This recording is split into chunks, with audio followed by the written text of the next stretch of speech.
Now, gents, last week I showed you this video. This is why everyone is single and men stop trying. This is the mouse paradise, a scientific experiment from the 1960s. They made the perfect world for mice with unlimited food, safety, and no predators. In the beginning, they placed 4 females and 4 males and let them multiply. The population exploded, hundreds, then thousands. Then something strange happened. They stopped mating. And within 4 years, they were extinct. But why? The reason why I showed you the mouse experiment, because it allows us to see that if we continue on our current trajectory, we're all in trouble. But this all is about agendas, and one cultural agenda in particular has caused a lot of damage to dating and relationships today. I was a feminist when feminism was about equality. Feminism today is all about advantaging women at the expense of men. We have really very much feminist ideology infiltrating all our education systems,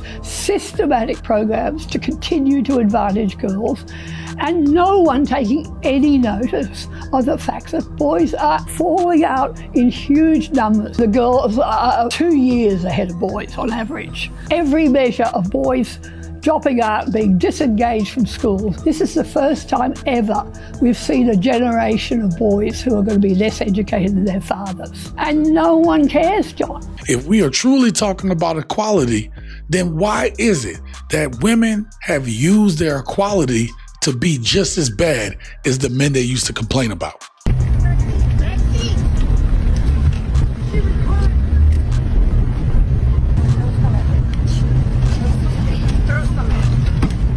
These are the women that are raising our kids. These are the women that our kids look up to, that they depend on. And whether the father is there or not, if women are supposedly the ones who are independent and raising the kids independent of men, then why aren't they taking accountability for what's happening with our children? Why I go in the bathroom and I look in the garbage can in your garbage can and I don't see blood on the pads. You've been wrapping them up, but you ain't having a ministry. So I'm trying to figure out why you been lying and telling me your period been on, and it ain't been on. So how long it's been that you ain't seen no period? 1 month? You sure? So I got something for you. You gonna take this pregnancy test. Let me see. I know damn well. Ran in. So what they say? What they read? They got 2 lines.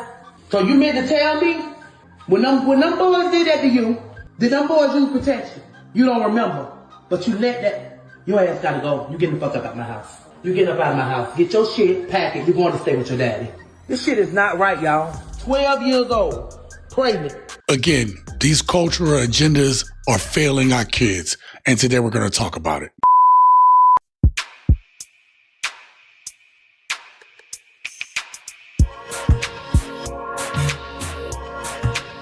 What up, gents? Welcome to TSG Uncut. I'm your host, Shaun C.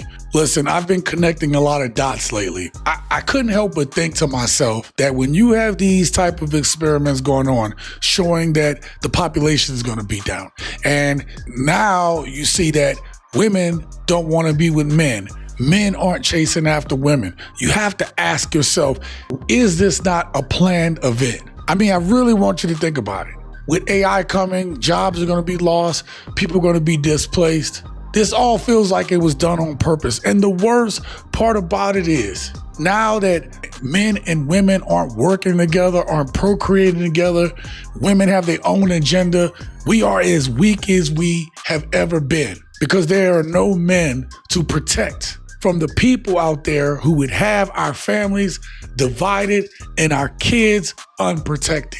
I'm going to show you today how homes are being broken because we will not prioritizing having both parents in the house. How there's a selfishness going on, and the people who are suffering the most are the children. Do me a favor, hit that like button. And with that being said, let's get started. The Atlantic put out an article 2 weeks ago called The Marriage Effect. And it's an investigation into whether women with no children are truly happier than married women with kids. The writer said, quote, the common narrative is that commitment and motherhood make women unhappy. And she cited her own experience of being a woman in her 20s, asking people about parenting, and she was just inundated with warnings about tantrums and childcare difficulties and the lack of freedom. Her aunt said, you won't sleep for 18 years. So in the article, the reporter asked, are women truly happier? So 3 reporters and 1 social scientist did a national survey of 3,000 American women aged 25 to 55, and what they found was despite claims that married mothers are more unhappy, the new data suggested the exact opposite. The study found that married moms were twice as likely to say they were very happy. Married moms were twice as likely to say their life has a clear sense of purpose over any other demographic. And they were the most likely demographic to say life is enjoyable most or all of the time. 2/3 of them said, I'm overwhelmed every day. 6 in 10 said, I wish I had more time to myself. Yet they all reported a strikingly more fulfilled and purpose-driven life. On this channel all the time, I talk about men operating in their purpose. And the reason why I stress this so much on TSG Uncut is because the one thing that I've learned over the years is that every man that I have seen suffering, not knowing what the next step is, being depressed, even considering taking their lives. These are the men who were not purpose-driven, who had nothing to go after. And it stands to reason that if men are feeling that, women for sure have to be feeling that, even as they achieve and accomplish things that women before them have never done. But they are not operating in their frame. They are not doing the things that are fulfilling, life fulfilling, purpose fulfilling to a woman. They're doing things that men usually find purpose and drive in. They're doing those things. But they're moving away from the things that women got enjoyment from, deep sense of purpose. They're losing that. But what you have is a bunch of women who are making statements that are pushing women away from wanting to be mothers, or even worse, shunning the women who want to still be mothers. Having a child is becoming an unpaid Uber driver for someone who doesn't want to go to karate and hates you anyway. And it's hard work. That is a narrative that I'm going to push back on, which is part of the problem, which is that it's the narrative of misery, which has been promoted. And it's not miserable to have children. It's joyful. It's the most incredible love you'll ever experience in your life, but it's also really hard.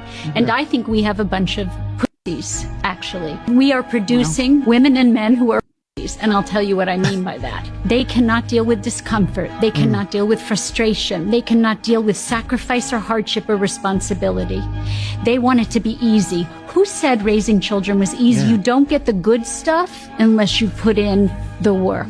My daughter is in town right now, and we've had a lot of discussions last night while we spent time together. And I tried to explain to her that the type of decisions that I had to make as a man.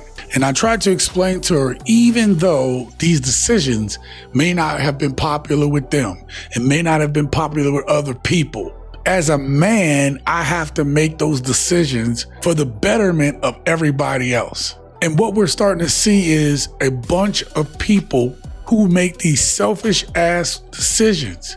And they're not making it in the interest of the family. They're making it in the interest of themselves. They're not uplifting the family or the family structure. These are women. I'm gonna need y'all to go on ahead and show me the video of a man celebrating the fact that he's leaving his family.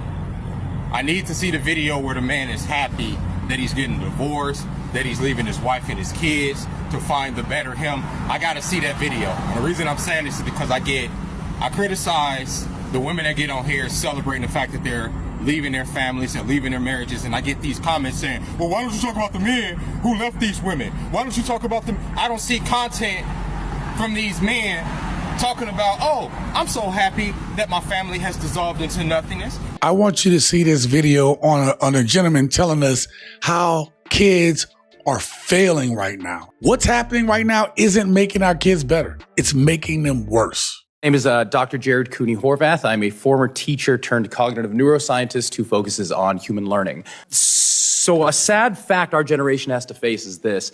Our kids are less cognitively capable than we were at their age. Since we've been standardizing and measuring cognitive development since the late 1800s, every generation has outperformed their parents. And that's exactly what we want. We want sharper kids. Until Gen Z. Gen Z is the first generation in modern history to underperform us on basically every cognitive measure we have, from basic attention to memory to literacy to numeracy to executive functioning to even general IQ, even though they go to more school than we did. The answer appears to be the tools we are using within schools to drive that learning. Across 80 countries, as Jean was just saying, if you look at the data, once countries adopt digital technology widely in schools, performance goes down significantly. One of the things that I think is important to recognize is that we have so many people that are just putting their kids in front of the TV, giving them iPads for Christmas, new phones. Women are supposed to be the most educated creatures, particularly and especially in the Black community. These are the most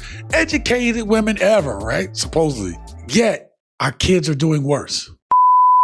I think that if you have children, you should be with the father of your children. That's what I think. If he was good enough to give you a child, but he's not good enough to marry, is crazy to me. He was good enough to give you something that's a piece of him for the rest of his life. You want to go out here with lower sexual market value. This sounds really terrible when I'm saying it out loud, but you want to go out here and do all of that when you could have just stayed with him. Why'd you choose him in the first place? Why'd you let him shoot up the club? Why'd you let him get you pregnant? I don't understand that. Hell, we don't understand it either.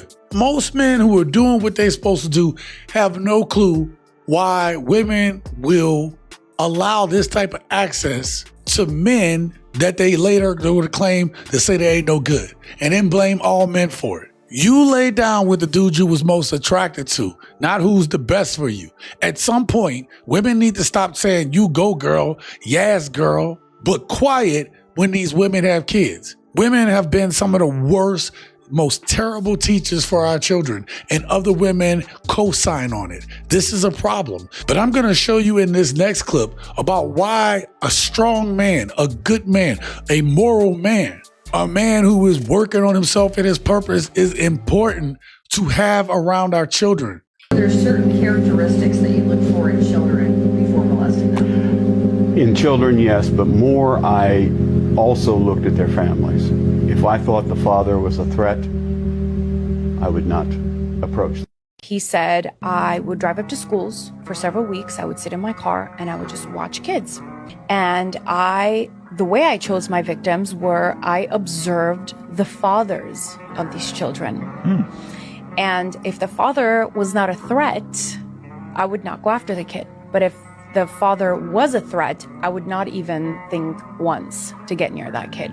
So this monster chose the kids who had the weaker dads or the absent dads. What can you really say after that? These women want to sit up here and say, the dad don't need to be in the picture anyway. We don't need him. You don't need your dad in your life. What I heard one woman say in one of my previous videos. There's none of you women that are intimidating to these sick people. And with everything coming out with these goddamn files, this isn't just a one-off. This is happening. I live in a city where more people disappear like that.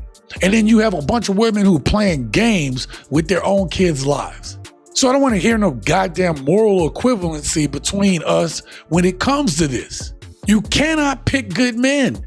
You pick men who you know aren't going to stay in that kid's life, or that you're going to use to try to manipulate the man until he decides to leave anyway. And it still opens up the door for this, but it goes beyond this type of man right here.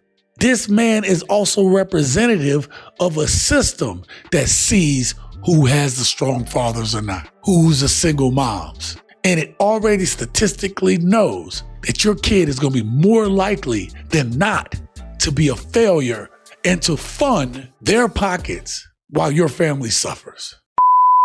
So sometimes a woman is married, they've been separated for a while, she gets pregnant by another man. Her husband is the father. Wait, so the husband is the legal father, not the baby daddy is. The husband on the hook for that child. But so you can't even get divorced in Georgia if you're pregnant. Really? Because Georgia favors legitimate children being married in wedlock, regardless of who put the baby in there. So you can't get divorced while you're pregnant, which I'm waiting for a couple babies to be delivered right now. It ain't the husbands. We're gonna have to deal with it. Right. You know? Husbands, you're definitely responsible for them babies. So how do you go about, I guess, getting off the hook when that happens? When you're the husband? Yes, ma'am. So it kind of depends on where we are and kind of like what the deal is, right? Okay. So, because if we stick into the law, procedural to procedural, like we gotta have that other baby daddy tag into the case. You're not gonna do that. Almost like transfer legitimacy. That never happens though. What man is gonna lay up with your woman. You going through a separation, the man lays with your woman. What man is gonna do that? Oh, you know what? You know what? You had a love child. I'm gonna go ahead and take care of it. Even though we're going through a separation, I'm gonna take care of that dude's child. I showed y'all on this channel a long time ago, this exact situation happening. And the dude who was the actual father, he was like, I'm not about to pay for that kid. Yet he got visitation with the child. And the dude who was the perceived father, he was on the hook for child support. But here's the thing, this man was a noble enough man where he was saying, hey, I will take care of this child, that's fine. I raised it.